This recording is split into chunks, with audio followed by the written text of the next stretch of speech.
ছোট মাছের মধ্যে মৌরলার কিন্তু কোনো জবাব নেই। খেতে তো ভালোই, তার সাথে এর গুণও প্রচুর। চোখের জন্য তো ভীষণই ভালো।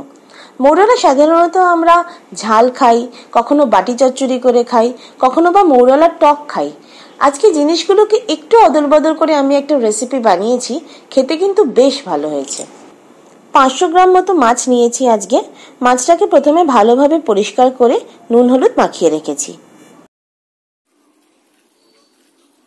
প্রথমে একটা পেঁয়াজ কুচিয়ে রাখলাম, একটু আদা রসুন আর কাঁচা লঙ্কা একসাথে বেটে একটা পেস্ট করে নিলাম, একটা টমেটো কুচিয়ে নিলাম, আর একটা গন্ধরাজ লেবু হাতের কাছে রাখলাম। মাছ সাধারণত আমি সর্ষের তেলেই করি। কড়াইতে কিছুটা সর্ষের তেল গরম করে নিয়ে মাছটাকে ভেজে রাখছি।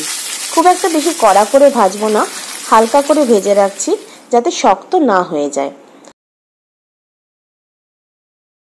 আর দেখো, আমি দুটো আলু আগে থেকেই কেটে রেখেছিলাম, সরু সরু পাতলা করে আলু ভাজার মতো করে। সেটাকে আমি ভেজে রাখলাম এই একই তেলে।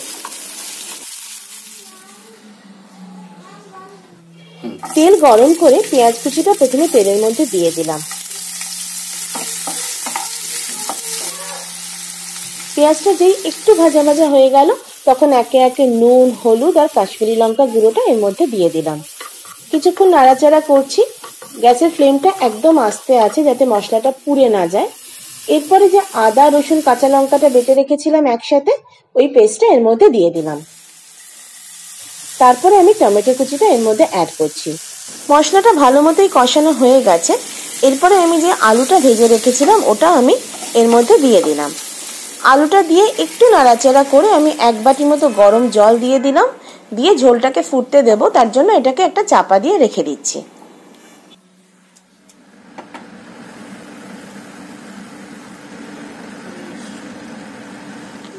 যে গন্ধরাজ লেবুটা রেখেছিলাম, লেবুটা আমি একটুখানি কুড়িয়ে নিচ্ছি, মানে লেবুর ওপরের যে গ্রিন পার্টটা থাকে ওটাকে আমি হালকা করে কুড়িয়ে নিচ্ছি। হ্যাঁ, প্রায় হয়ে এসেছে। এবার আমি মাছটা এর মধ্যে মিশিয়ে দিলাম। আলতো হাতে মাছটা মেশালাম যাতে ভেঙে না যায়, খুব ছোট ছোট মাছ তো। এখন কি করছি, আমি গ্যাসের ফ্লেমটা বন্ধ করে দিচ্ছি।